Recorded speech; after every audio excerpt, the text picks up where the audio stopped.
Welcome to Let Me Fix This. Enjoy the video. You start by preparing the system. Make sure Windows is fully updated and rebooted so setup services run cleanly. Once done, temporarily disable antivirus and firewall to prevent installer interference, but remember to re-enable them afterward.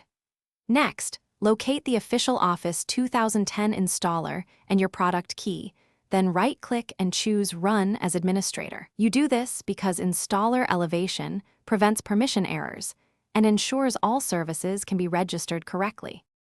Now you handle the middle steps. If setup failed, run the Microsoft Fix tool to detect broken Office components and apply repairs automatically. If errors persist, remove leftover Office registry entries and program folders, either with a trusted cleanup script or manual deletion, to avoid conflicts.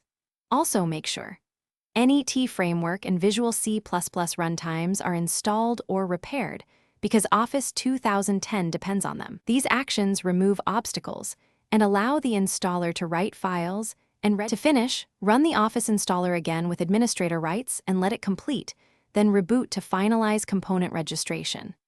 After restart, open an Office app, activate online with your product key, and run Office Update to apply service packs.